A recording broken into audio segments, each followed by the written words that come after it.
2, 1. Welcome to Nevada Newsmakers. We are pleased to host the debate between the Republican candidates for United States Senate. We have former Attorney General Adam Laxalt, who served in Iraq, Captain Sam Brown, who's retired and served in Afghanistan. Pleasure to have you both here, and we're excited for being the hosts of this debate. Starting with you, Adam, we tossed coins to decide the seating and who got to ask get asked the first question. So, starting with you, as you both are two former military men, this weekend President Biden met virtually with members of the G7 and President Zelensky of Ukraine. The United States is supplying billions of dollars of weaponry, and according to published sources, gave the intelligence that resulted in the death of 12 Russian generals and sank the Moskva, Russia's flagship Black Sea missile cruiser. In your opinion, are we doing too much, too little, or not enough to help the Ukrainians? Thank you, Sam, for hosting this debate. Look, it's incredibly important that we go back to the genesis of all this. Under President Trump, we had a true peace through strength foreign policy, and we had no invasions from dictators like Vladimir Putin. And where this really started going awry was in the Afghanistan withdrawal, when President Biden had such a disgraceful exit from that long war. And as a result, it showed weakness to our foreign adversaries, and it created the environment for people like Putin to move in. When we went the other direction on the Russian pipeline and helped support getting rid of the sanctions, this allowed the Russians to now have an actual monetary source to fuel an invasion. And so we can't move past that. We need to remind voters in 2022, this is the liberal foreign policy in action. They were scared that moving early, giving Ukraine weapons early, giving them planes far, far earlier would be something that would incite an attack, and instead it would have deterred an attack. As far as now, they've still been slow. They need to continue to supply as much equipment as possible to make sure that the Ukrainians can defend themselves. Captain Brown? Yeah, the issue here is really not whether or not this is too much or too little. It's the way in which we are actually conducting our aid. And I would say at this point in time, I have been in favor of us supplying things like javelins for anti-armor, stingers for anti-aircraft. What I do not think we should do is send any troops. Another concern I have, though, is that when we all know that Ukraine has been a place where there has been a lot of corruption in the past, anytime we're talking about sending a lot of just monetary aid, that is something we should all be concerned about. Another major concern I have, and something I think the Senate ought to look into, is why are we forecasting or revealing the type of sort of behind the scenes aid that we are providing to Ukraine? We should not be using our intelligence services and then broadcasting that to Russia at this point in time. That is ill-advised, and something I think the Biden administration is doing because it is one of the few things that Americans think that he is handling in somewhat of a positive light. Do you want to rebut that? Okay, then I'd like to follow up. Do you believe, Adam, that this is the beginning of World War III if President Putin uses nuclear or chemical weapons to save face? This is certainly the danger of the situation we're in right now, and why it's important that the U.S. does not put troops on the ground. As someone that served in Iraq, I believe that between the two wars, people have a lot of war fatigue amongst our voters, and I think that's a bipartisan sentiment. So we have to be incredibly careful that this is Western Europe's job to police this action. This should not be our job. For us to be behind the scenes and giving aid as we have done is certainly something we should do. But to get to be leaking intelligence secrets and to be broadcasting these things is dangerous. And but if no question, if Vladimir Putin used nuclear weapons, of course we would have to respond, and that would create a very, very dangerous world. Captain Brown? Look, that would be an unfathomable decision by Vladimir Putin, and something that would warrant response. I would hope that if America exhibits the sort of leadership that it should, that there would be only one global response, and that would be against Russia. It would be unified. But at the end of the day, the problem we have is that America is losing its leadership position in the world, and that's something that we need to retain. I'd like to introduce at this point Victor Jakes. He is a columnist for the Las Vegas Review-Journal, and he's co-moderating this debate with me. The floor is yours, sir. Thank you, Sam. And Sam, we'll start with you for this one. Jumping back to domestic policy, over the last several years, politicians ranging from Donald Trump to Bernie Sanders have called for the elimination of the filibuster. The Democrat in this race, Senator Catherine Cortez Masto, says she wants to return to the talking filibuster, which would essentially gut the minority party's ability to block legislation. Do you support any changes to the filibuster, and if so, what changes? No, the filibuster has been a hallmark of the legislative process in the Senate, and I think it's something that protects the minority's voice. And at this time where we have such radical swings, from the left moving further and further left, that even if Republicans are the minority, we ought to be able to protect that voice. And in the event that Republicans have an overwhelming victory, that the filibuster ought to stay in place even for a minority Democrat. Thank you. Adam? Thank you, Victor. Look, our federal government was intended to be limited, and the filibuster is a huge piece of that. The last thing we want is for one party to be able to ram a radical agenda down the throats of Americans. And we know Senator Reid, partially lifted the filibuster, which created the judge situation that the Democrats still bemoan. And so hopefully they learn their lesson. The filibuster's been something that has stabilized our democracy and in many ways limited the radical lurches. But we are seeing the most radical lurch we've ever seen from a party in history under the Biden administration in the last year and a half. This is from a president that promised he was going to be a centrist and a moderate and heal the country. He's been a far-left politician, and where would we be without Joe Manchin holding the line, without a filibuster as well to hold the line? Senator Masto has stuck with the Democrats the entire time. She has never broken from her party. Nevada needs someone that is willing to stand with them and isn't going to be a consistent vote for the radical left. Okay, let's move on. And I should refer to you as Attorney General, not just Adam. Fine. With the uproar over the Supreme Court leak regarding Roe versus Wade, some are concerned that with this Supreme Court, same-sex marriage could be in jeopardy too. Your thoughts?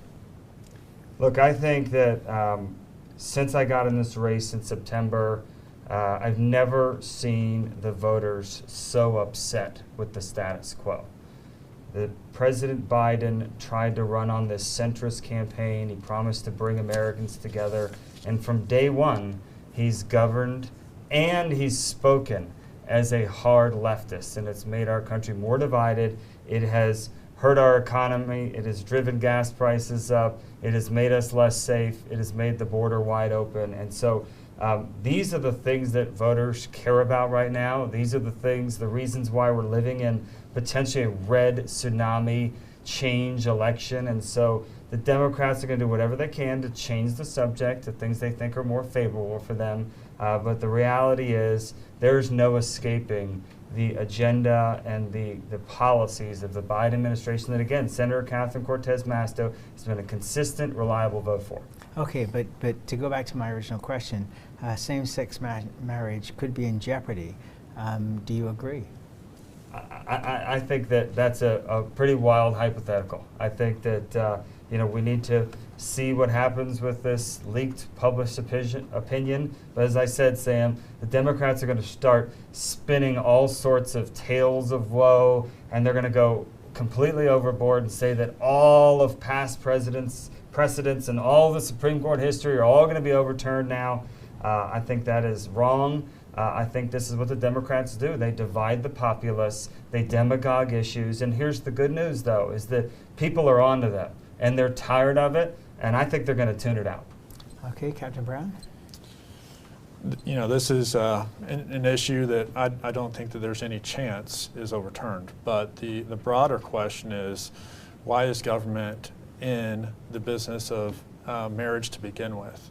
And I think this is what Americans are tired of, is a government that wants to get further and further involved in people's lives. And we've seen that not just in, you know, who someone's partner or who they're married to, but in the way that businesses, you know, are limited, or you know, how education is going. And we've got, you know, now schools that want to push indoctrination of children instead of education. And so that's the broader concern, is how do we limit government? And we need folks who will go to the Senate who will be part of that, you know, sort of bulwark and bastion against an incursion into our personal lives. Do you want to respond to that? Okay. Sam, just one more question on that leaked Roe opinion. If it happens, if the Supreme Court overturns Roe, would you support any new federal restrictions on abortion?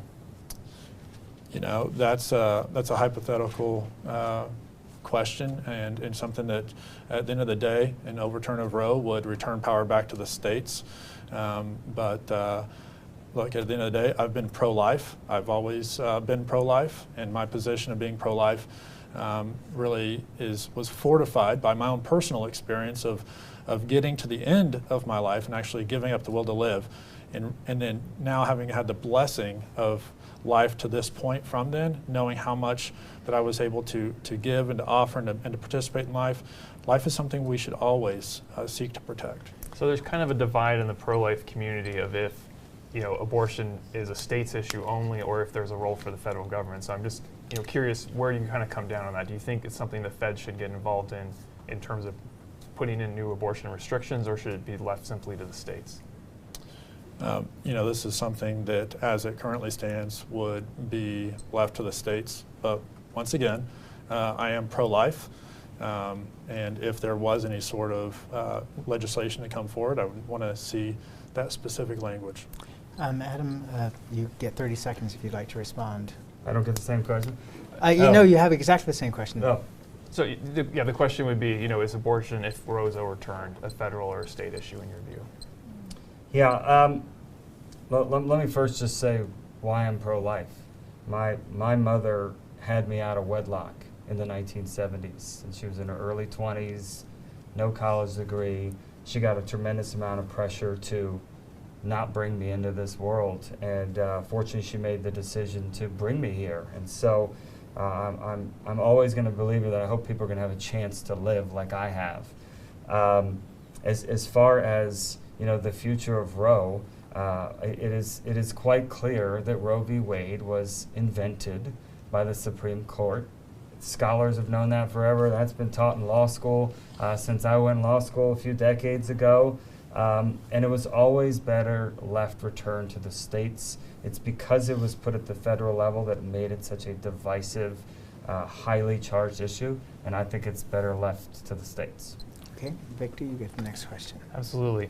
Adam, inflation is at a level not seen in 4 decades. What caused inflation, and what would you do if elected to lower inflation, knowing that Joe Biden is going to be president for at least the next 2 years?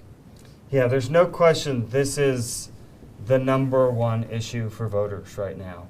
Nevadans are struggling. Gas is at all-time highs. Inflation is at all-time highs. And this is because of massive spending. Washington has a spending problem. It's probably definitely long had a spending problem. But in the last few years, we've seen trillions of dollars come down the pipe. But what is usually left off the equation is COVID. And the Democrats decided to go the shutdown route. Many warned that you're not going to be able to flip the economy back on and suddenly everything would be okay. Those warnings were ignored, and here we are. It is because of the supply chain and all the troubles that it's created that we also have this high inflation. So we must never go back to lockdowns. We need to have a president that would actually go to work on fixing the supply chain, and we need to stop spending money. Okay, but I just want to point out that the lockdown started under President Trump and continued into the Biden administration, but was done on a governor-by-governor basis. So some states were locked down, others were not. Correct. the decision was made at the front end that was perhaps the solution. I don't agree that was the correct solution, but Governor Ron DeSantis, as early as May, knew that this was not the direction. And he took Florida in a different route, which Florida's economy is booming and is far better than Nevada's, and it's a tourist-based economy, and they showed the different paths. Schools were open, kids were in camps, we didn't lose all that education. And so the path we took as a state that Senator Masto, marched right along with Governor Sisolak, was a terrible path. It set our state back, and I think it's going to be very, very hard to recover from. Okay, so Roe versus Wade is a state's issue, but lockdowns should be a federal issue. Is that what you're saying? No, I'm saying that the states absolutely were in charge of deciding what they're going to do with COVID. I think Correct. Governor Sisolak made a terrible choice, and he should not have had this state locked down as long as he did. And my point of bringing up Senator Masto is that she's the senior senator, senior elected in the state. Our people were hurting. Hispanic small businesses were being shut at all-time highs. Parents were losing all that education, especially single moms. They couldn't work and have their kids at home. And if she was a champion for Nevada, she would have broken from the Newsom-Sisolak shutdowns and said, this is not the path for our state. I would have been on the other direction if I was a senator of Nevada. Captain Brown, you have a lot of time to be able to respond. Your original question was about inflation, and without a doubt, the blame falls on career politicians. And just as a reminder, most of the folks who are in D.C. don't come from a shared background with everyday Nevadans or everyday Americans. Most of them grew up, became lawyers and went to D.C., and they are out of touch with what we face in our lives. Did you know that 80% of every dollar in circulation today was invented in the last 2 years? It is congressional spending that is driving inflation. It doesn't help that we also have a Fed that is become a partisan tool of the administration. That as they ought to be raising interest rates at a much more aggressive level to combat inflation, they're talking about, well, maybe we do a half point here, half point there. No, the answer is when we have a runaway inflation that is the highest it's been in over 40 years, that they should be raising rates at 2.5 points or more immediately to try and combat that. Look, it is everyday Nevadans that are suffering. The higher cost at the pump, cost in the grocery store, child care costs are going up. It's hurting us at home. And D.C. and the political career politicians there are detached from that reality, and it falls squarely on their shoulders to blame for this inflation situation. Okay, but if you were to see the Fed raise interest rates in one shot at 2.5%, 2.5 points, would you not immediately plunge the country into a deep recession? Sam, you and I have talked about this before. I'm not saying it's going to be pretty or easy, but I'm talking about what we need to do is ensure that we're doing the right thing, even if it does cause temporary pain. The damage that they're doing by this runaway spending is going to have a longer negative impact on our country than if we take the appropriate economic steps of raising interest rates. And so at the end of the day, we have career politicians who are afraid of doing the right thing, and maybe they don't even know what the right thing is to do, but that's no excuse, and we need to do what is in the best interest of Americans and Nevadans, even if it causes temporary pain. Okay, Adam, would you like to respond to that? 2.5 points Sure, increase? I would like to say what I think really needs to be done, which is a huge piece of where we are today is the Biden agenda of the radical Green New Deal. They pledged that they were going to kill fossil fuels day one, and he signed a bunch of executive orders day one, and this started what happened with our energy, which is a huge piece of our economy, especially in light of Ukraine and giving the Russians all of this power financially in this terrible war. He should wake up tomorrow and finally reverse course. He needs to get us back to President Trump America first, energy independence. It worked. We were a net exporter. Fuel was at all-time lows, and this was all part of the economy booming, wages being at all-time highs, and inflation being at consistent, solid levels. And so we need to stop spending. We need to get back to energy independence. That combination will start taking us back in the right direction. Do you want to respond, Sam? Yeah, energy independence certainly has a lot to do with it, and it's something that sadly not only did we give up in this administration, but we've moved further away from. And you know, just I want to go back and hit one of the things that Adam mentioned earlier, which is supply chain issues. The problem is too many people who are in office think that they and the government can be part of that solution. The fact of the matter is it is the private sector, it is the market that actually knows what's best. And so when we have politicians that say, well, hey, I can fix the supply chain issue, it's like, no, get out of here. You can't fix it. In fact, you've been a part of creating that problem. But you know, as a result of supply chain issues, everything is in short supply, including backbones in DC. Adam, you want to respond to that? By fixing the supply chain, I mean they need to go to work on lifting the government regulations and all the inhibitors of the private sector being able to take off. If you look at, for example, fracking and the shale revolution, they need government relief to be able to get going again. And so that is something that the president should be doing. And by the way, Senator Masto, look at our state. We're number 2, sometimes number 3 in gas. We're competing with Hawaii and California. Never before have we competed with those 2 states in gas prices. And she continues to stand with the administration on these issues. We need a senator who's willing to break from the administration and stand with ordinary Nevadans. Do you have a response to that? Yeah, on the gas, it's important to note that we don't have higher prices here just as a result of, you know, less pumping here domestically.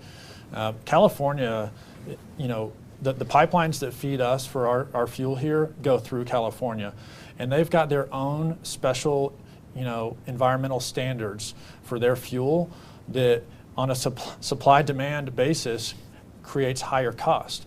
So we're really held hostage here in Nevada to getting fuel that is created on a mixture that is unique to California, and California shouldn't be able to just sort of unilaterally create this standard that imposes a higher cost to others.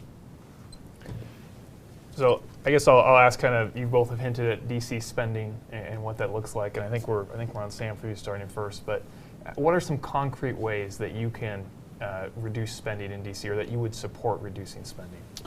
Yeah, so this is one of those fun ones that you know, you hear people mention, but there's seldom any good follow through. One of the things that I've been proposing is that anywhere that we have a duplication of a department or agency at a federal level that also has a state counterpart, that we don't need that duplication. And so I have a twofold plan here. One is start reducing the allocation of money to those federal departments and agencies, and that will start cutting down our federal budget, and it also returns more control and power back to the states, where we already have, for example, you know, a Department of Transportation, a Department of Education, a Department of Energy, environmental departments or agencies. And so at the end of the day, we reduce federal spending, but we also return more power back to the states. Anything you'd want to do with Social Security, Medicare, Medicaid?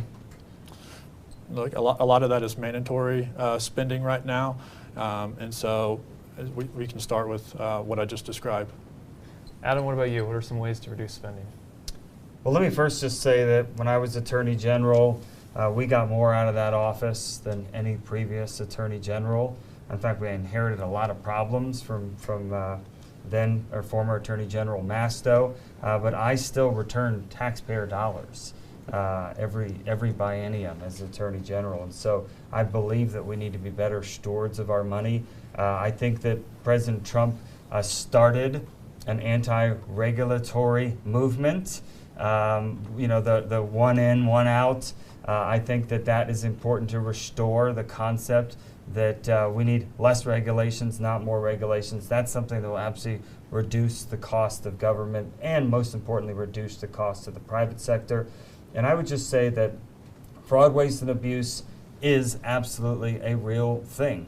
And we saw when the federal government showering trillions of dollars on the states, we saw an awful lot of COVID fraud in this state.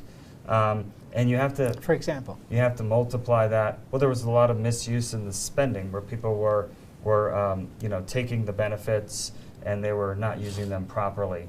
There's tunes of, millions and millions of dollars.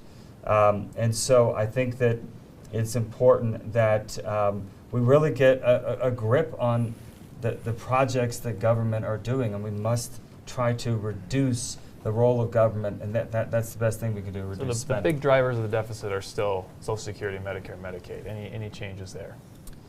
I think that we need to look at some portability issues, and we need to look at for ways that people are going to be able to transfer benefits and to find a way to drive down costs. Okay, and you get the last 30 seconds on this if you care to take it. Yeah, I mean, just back to other ways to cut spending would be zero-based budgets where departments and agencies need to prove out why they need. We have a chronic issue of people spending all the way through the fiscal year to try and retain their budget and increase it. So that'd be something else, and legislation by appropriation would be another way that we can try and rein in federal spending. All right, we're going to take a 10-second break here so that we can edit this for our TV shows. So we'll be right back after about 10 seconds.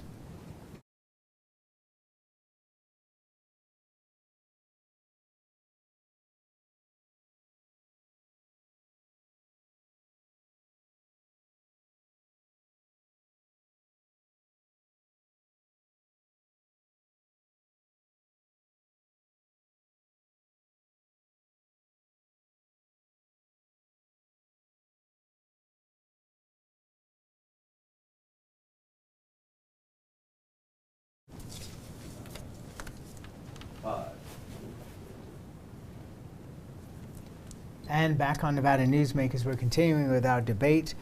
This is for the United States Senate on the Republican side in the primary between Captain Sam Brown, retired, served in Afghanistan, and former Attorney General Adam Laxalt, who served in Iraq.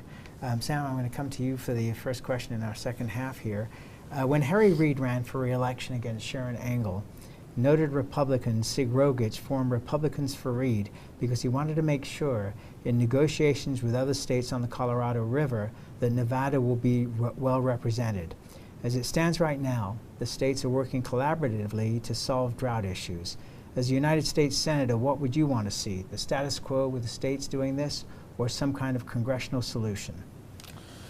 Well, ideally, the states work collaboratively and help solve the issue. But how would they do that, by the way?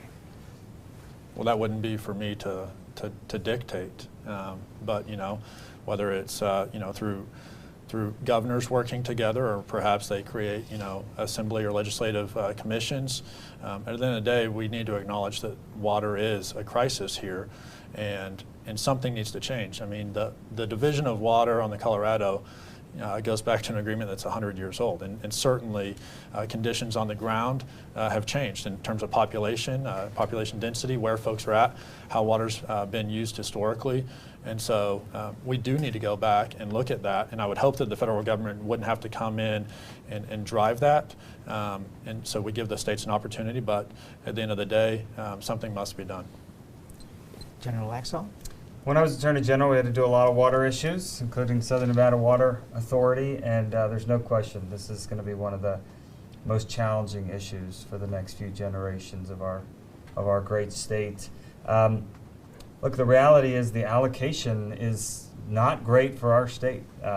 It was done a long time ago, and it does not match our needs. And whatever power arrangements were attempted back then, as you mentioned, simply have not become fruitful. And so I'd be open to any solution that will get us more allocation, and certainly looking at a federal level. I think in the end of the day, it's probably what it's going to take. It's going to take a courageous president that's going to have to look in the face of all the power in California, which has so much political power, and say Nevada's getting a short end of the stick, and we need to reallocate the Colorado. Okay, now you are aware that it took Senator Reid 30 years, literally 30 years, to renegotiate the Truckee River operating agreement. So is this something you would envision that a senator would start, but potentially would, unless they stayed in Congress for 30 years, not be able to finish up? Yeah, look, it's important if you can get agreement amongst states, and if that agreement was there a decade ago, so be it. But that agreement is not there today. And what we face today is that Nevada's not getting any more water in the allocation. So I'm certainly not suggesting that we just scrap it. Something is absolutely better than nothing. But I do think it's important that we go to work and try to get Nevada a better share. Captain Brown, do you accept that it would be somewhere in the order of 30 years to get some kind of congressional agreement on water? No, I don't accept that. I mean, the crisis, the timeline does not allow for us to accept that. It's time for Nevadans to demand more. We certainly deserve better, and California has got so much water that, from snow melt runoff, for example, that just runs off straight into the ocean and turns into salt water, that we should find a way for them and us to work collaboratively to capture some of that and return it back. Even if that means that we need to take more off the Colorado and they take some of that snow melt runoff and repurpose it internally within California, then so be it. But at the end of the day, no, we don't wait 30 years for someone to be a champion over that sort of long haul. We need action soon.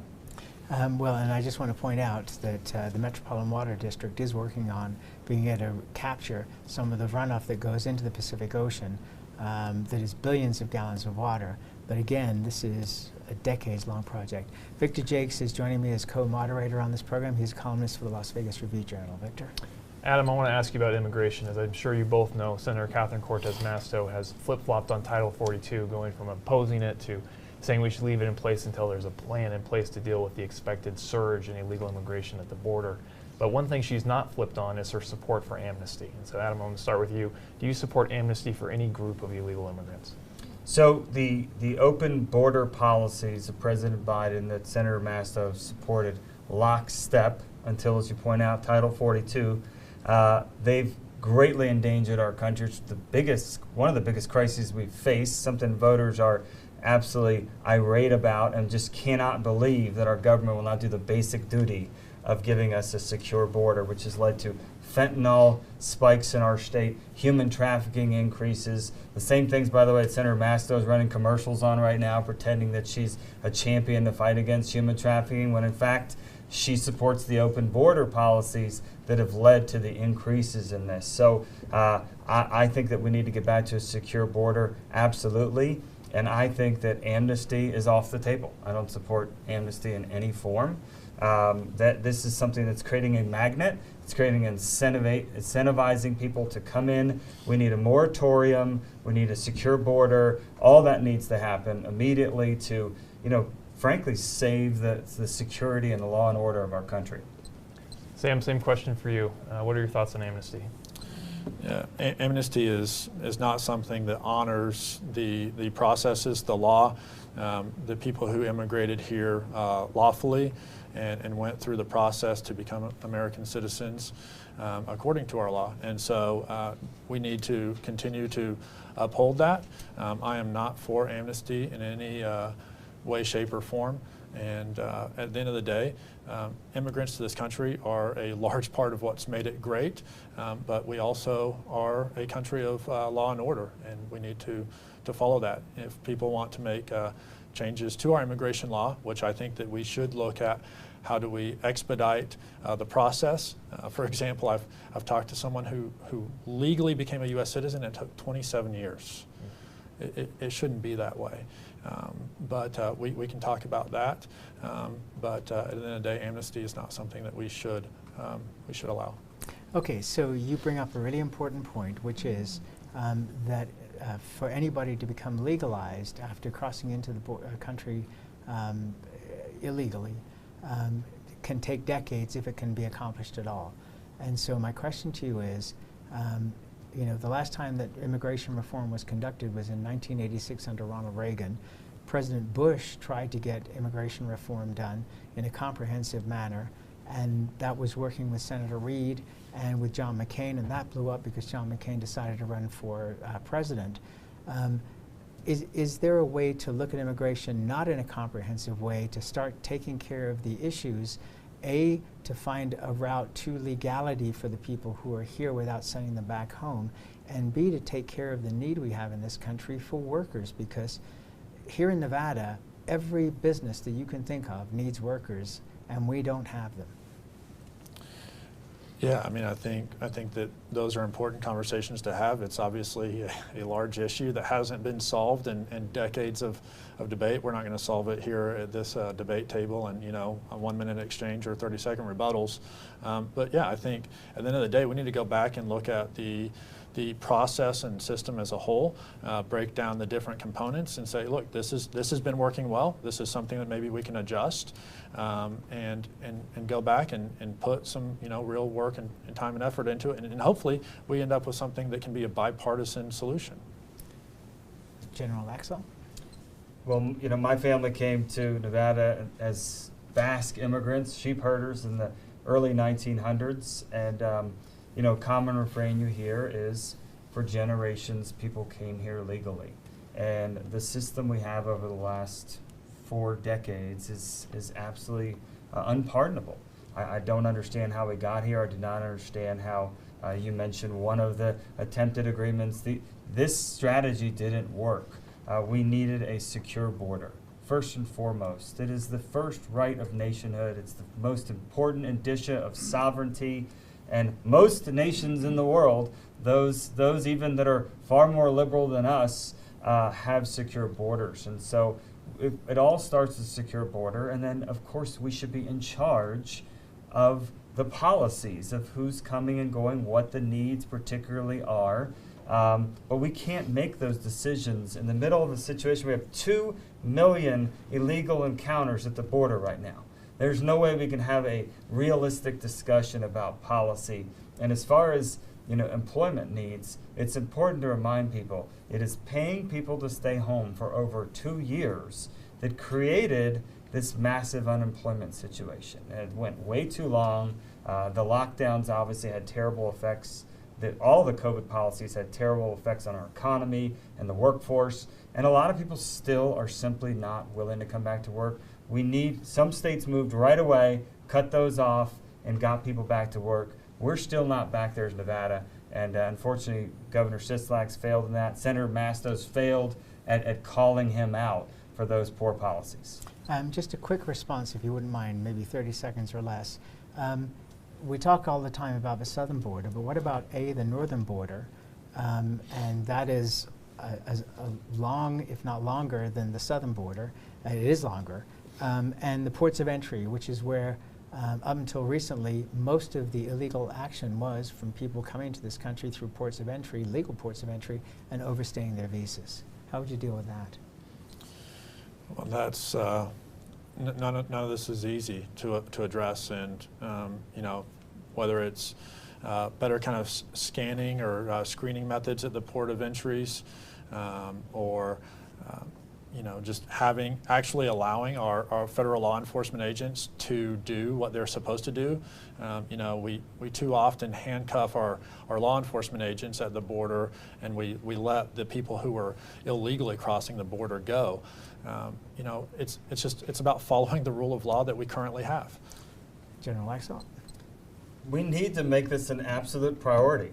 And the reality is that past administrations have not. President Trump tried to reverse decades-long a slide in this direction, but we need to marshal all the resources we need, whatever it takes, to make sure that we are in control of our ports of entry and our borders. But let me just say that the Democrat Party, they are absolutely committed to open borders. They invented sanctuary cities and sanctuary states, which was such a dangerous and unbelievable concept. As someone that was the top law enforcement officer of the state, to see the federal government working against federal law enforcement, people that swore an oath simply to protect American citizens, that created a really dangerous and toxic environment. We're reliving that in spades right now. And again, Nevada needs a senator that is willing to stand against the left, stand against these radical open border policies. Senator Masto has voted for everything that Biden has put forward, and she has not called out any of the executive actions that have opened this border and made us less safe as a state. Victor? Sam, we'll start with you. Social media companies routinely target conservatives. Sometimes they suppress their reach or just outright ban their accounts. Section 230 protects these companies from legal liability even when they engage in viewpoint discrimination. What changes, if any, should be made to Section 230 or laws regarding social media companies more broadly? Yeah, Section 230 actually, comes out of a part of the 1996 Telecommunications Act, well before these social media companies existed.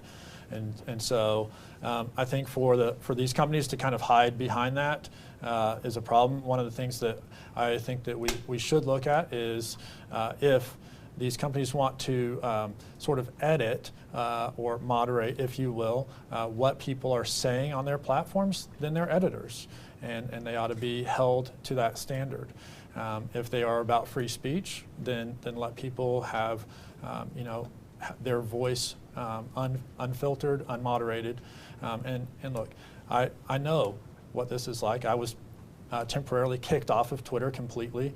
Facebook won't even allow me as an individual to have an account. And so this is something I understand personally. But we have to go back, and at the end of the day, it's not going to be this Congress that's been there for 40 years or whatever, in certain leadership positions, that's going to understand how to actually address this. Adam, what should we do about social media companies? Big tech is one of the biggest threats we face in our country right now. I mean, free speech is an absolute core pillar of what made America the greatest republic that's ever lived. And big tech has so much power, and their ability to silence speech in the public square is a threat to all of that. And you ask me as a conservative 10 years ago, would I believe in regulating big tech? I would have said it's a private sector matter. But the fact of the matter is, for the big ones, the groups that own almost 90% of these market shares, these are now essentially public utilities. These are public highways, communication highways. And I certainly would support going after 230. I support the advancement of the antitrust, whether it's the lawsuits that are going on or looking at it at a federal level. If you look at Florida, again, Governor DeSantis, he passed a series of laws trying to rein in big tech. And one thing he pointed out is, if big tech can silence me, if it's next September and I'm in a dead even race against Senator Masto at the 51st race for the United States Senate, and I could be yanked off of Twitter, the main communications tool for a lot of campaigns, that's a huge problem. For Facebook, there's this is where you pay to reach voters. If they can pull that tool from me, that gives the Democrat an absolute advantage. And so these are the types of things we need to look at reform. It's unacceptable. And maybe Elon Musk is a great turn. Maybe he's going to move it back in a free market section. Okay, I'm going to call you. I'm going to call you on time here. Did you want to rebut any of what's just been said? No need to rebut. I would just say, look, there's so many topics here for us to discuss. There's a lot of depth to explore, and so I appreciate the opportunity to be here, and I hope that Adam will join me in the invitation that Channel 8 in Las Vegas has offered to do another debate. Okay, on the all 26th. right, and that's great, but I want to continue on with this one.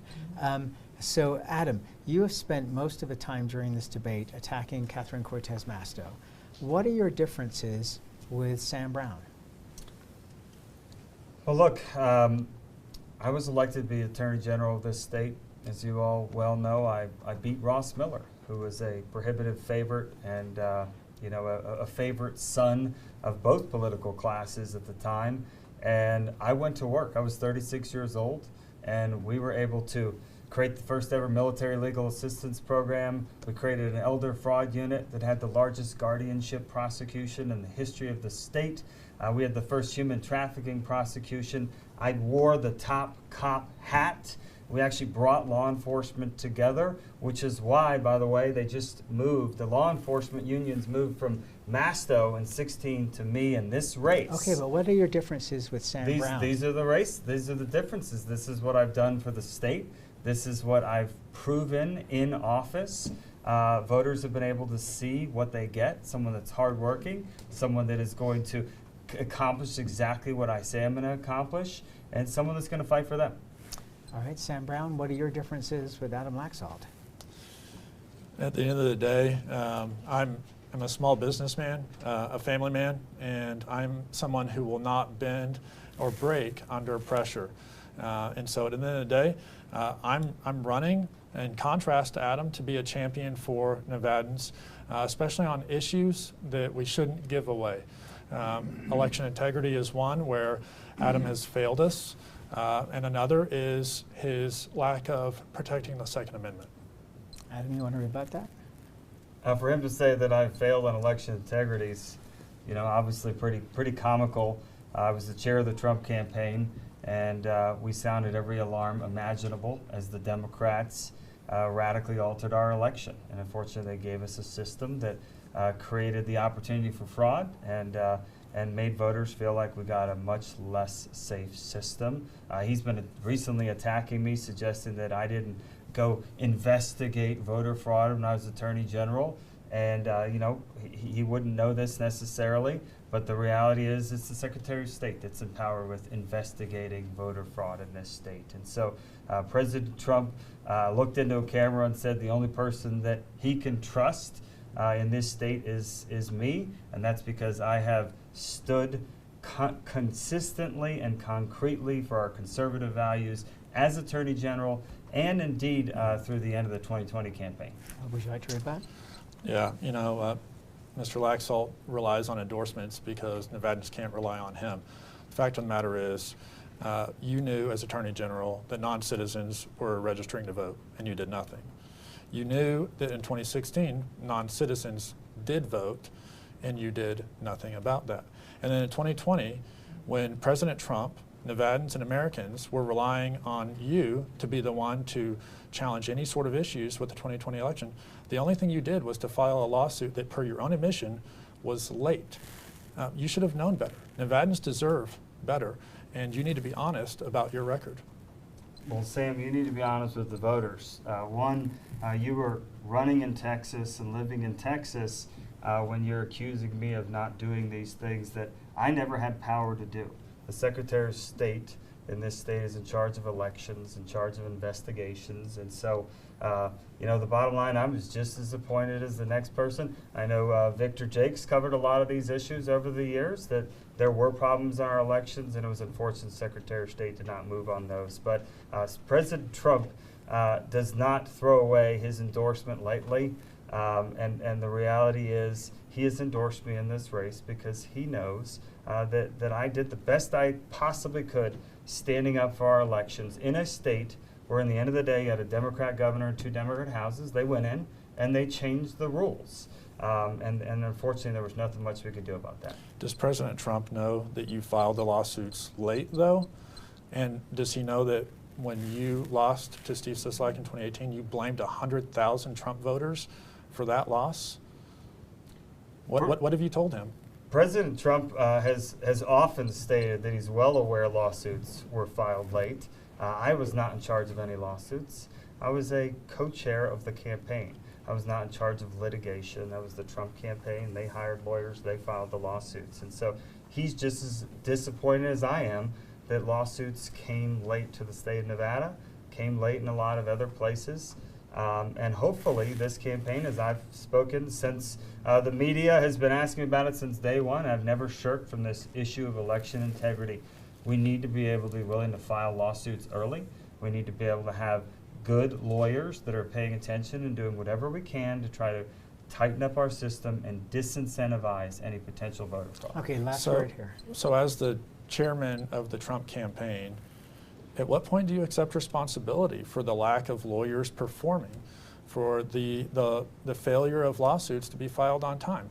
I just don't understand when President Trump has asked you to take that leadership position, and Nevadans, including folks like me who volunteered to get him reelected, are counting on someone at the top to do something, and you did nothing.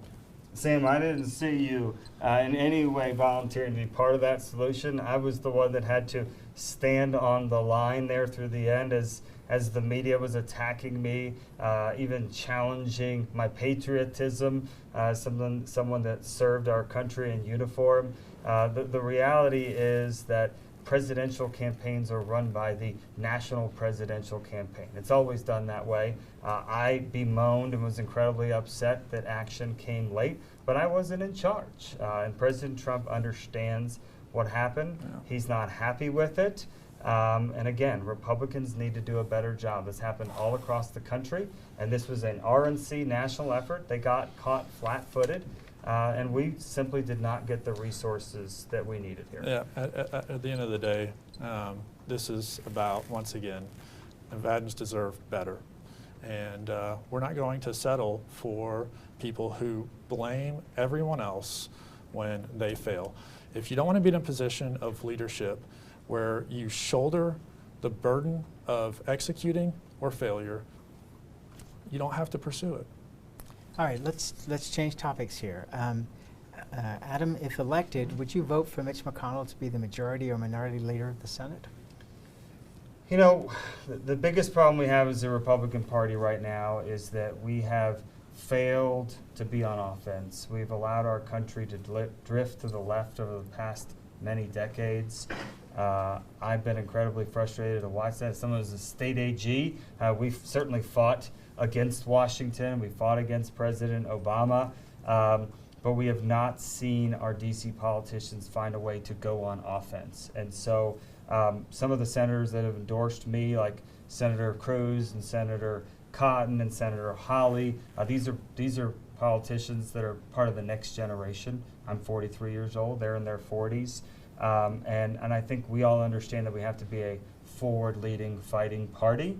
We need to find a way to go on offense and actually take back ground that the Democrats have been gradually taking. But so I would vote for the most conservative person that ran for leader. Okay, so that's a maybe on Mitch McConnell.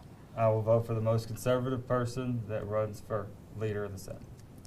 Would that be a no regarding Mitch McConnell? That would be, I would vote for the most conservative person that ran. Okay, Sam Brown? Look, whoever is going to fight for conservatives, whoever is going to be a conservative champion, whoever is going to push for our country not to continue to slide to the left is who I'm going to vote for. But I have a feeling that Mr. Laxalt owes Mitch McConnell his vote because he has even endorsed his campaign. He leaves that out when he talks about his other endorsements. Adam, you want to rebut? This is going to be the biggest Senate race in the history of our state.